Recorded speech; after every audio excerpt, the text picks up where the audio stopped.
Hello everyone and welcome to ET Fix It. Up until now this series hasn't really had a name, but I've been doing some thinking and I've decided the one thing I see every time I'm buying something on eBay is parts or repair. So that's what I'm going to call this series, Parts or Repaired. Obviously, if I can't fix it, it becomes parts, whether they be for me or if I sell them to somebody else. If I am able to fix it, then it goes in the repaired column and it will get sold to somebody else so that they can play it. Here I have an Xbox Series X. This is one of the consoles that came in that lot of 4 consoles I bought off of eBay. I got them for about $192 a piece. This one here has a sticker on the back that says NP right here. I have the power and HDMI cable plugged in. So we're going to go ahead and give this one a test and see what it actually does. I'm assuming the NP means no power, but so did the last one also had an NP sticker and it ended up just being an HDMI cable. So let's test it out and see what's going on. Okay, so this one actually has no power. It's not doing anything. Let me try the eject button. Yeah, the eject button doesn't do anything either. So there's really not much else we can do with this one. I'm just gonna have to get it under the overhead, take it apart and see if we can figure out what's going on. Okay, so here we are down to the first board. So what I'm going to be doing here is I unplug this 2-pin connector here and this 10-pin connector here, and I'm going to be testing on each board because the 2-pin goes to the South Bridge board, which is this top one. Then there's another motherboard down below, and that's the main board, and these are the power connectors for that. So I'm going to be testing on the 2-pin and the 10-pin to see if there's a short on one of the boards or if perhaps the short is in the actual power supply. So first I'm going to test ground. You should hear a beep. Okay, now I'm going to test voltage. And that's what that should do, about 0.5 volts. And now this one is ground. So that's normal. And this side is voltage. That is not normal. So we should not hear a beep there. We should get a voltage drop reading. And since we're not getting a voltage drop reading, so what we're going to do is go ahead and switch over to ohms mode. And we're going to test what the resistance is of the short on the main board.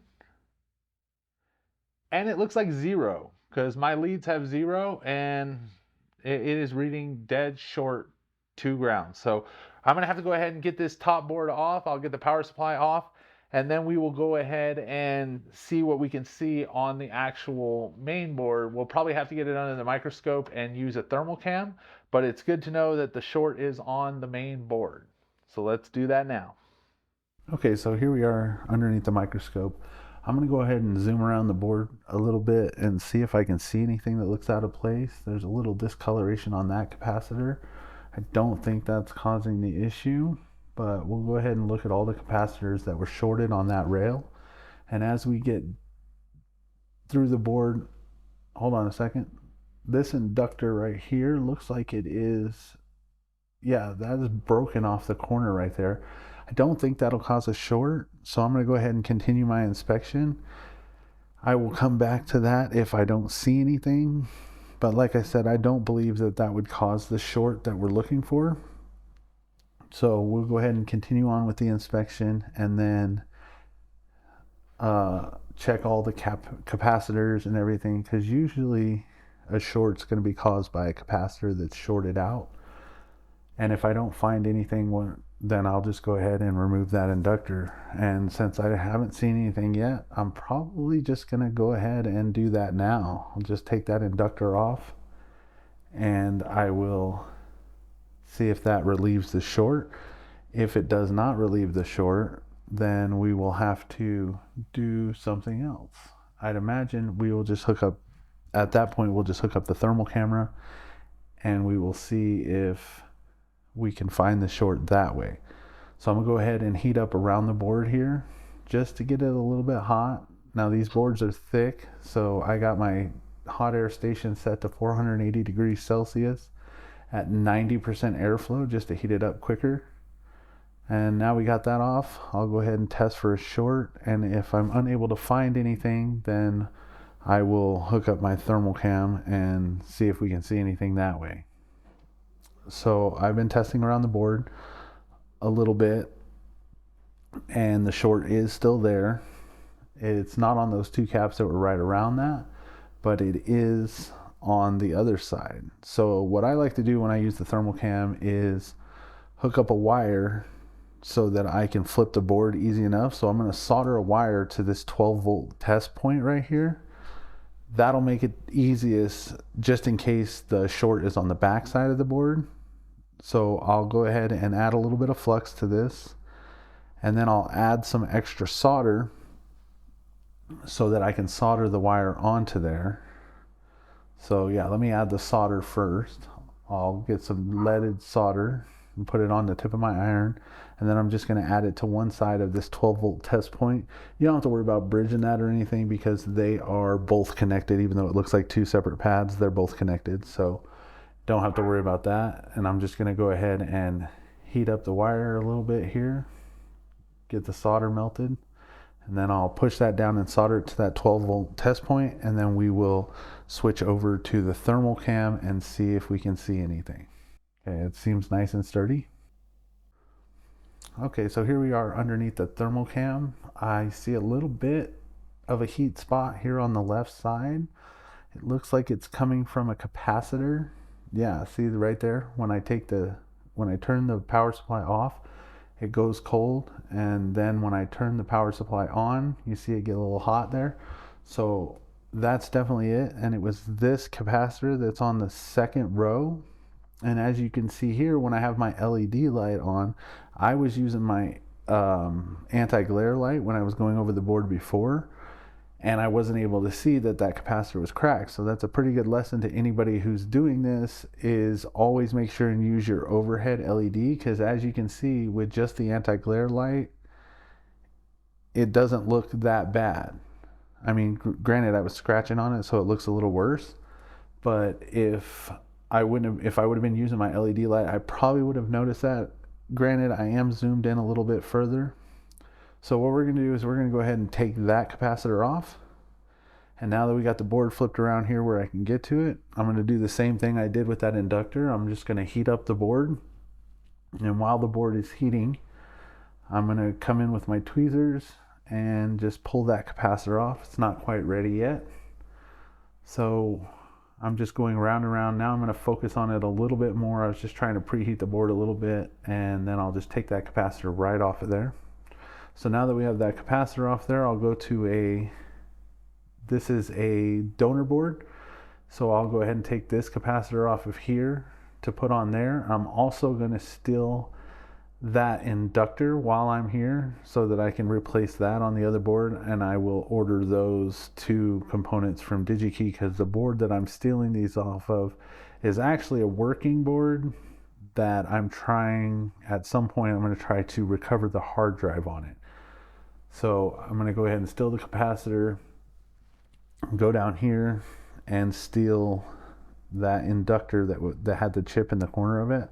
Sorry, the motherboard keeps getting hung on my pad underneath the board. So I'm just going to go ahead and heat this up and pull this one off. And then once I get this one off, we'll switch back to the original board. I'll add some solder to the pads and put the new inductor on, or should I say the donor inductor.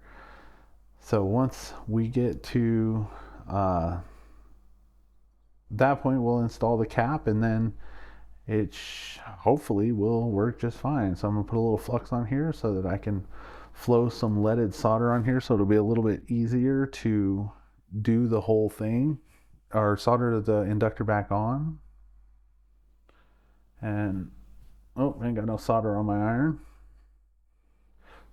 I'm going to put some solder on there.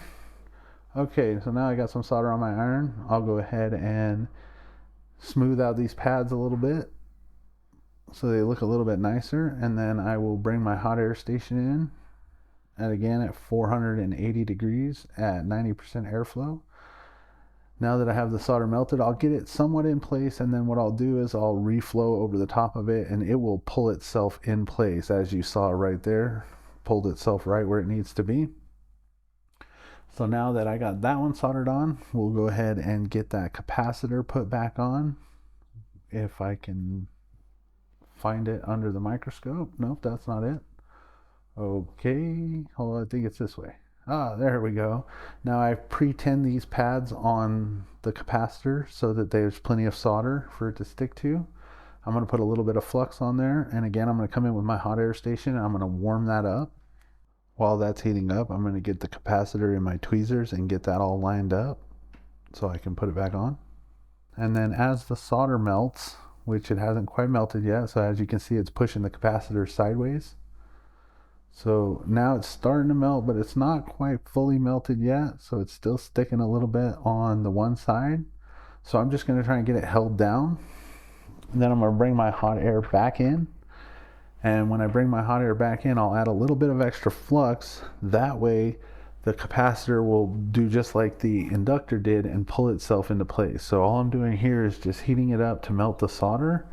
And as the solder melts, you'll see the capacitor shift back into place. They don't always pull themselves perfectly straight. Sometimes they need a little nudge. So like this one here is a little crooked, so I'm going to go ahead and grab my tweezers and I'll come in from the side here and I'll just give it a little nudge, not bumping any other components, and nudge it into place.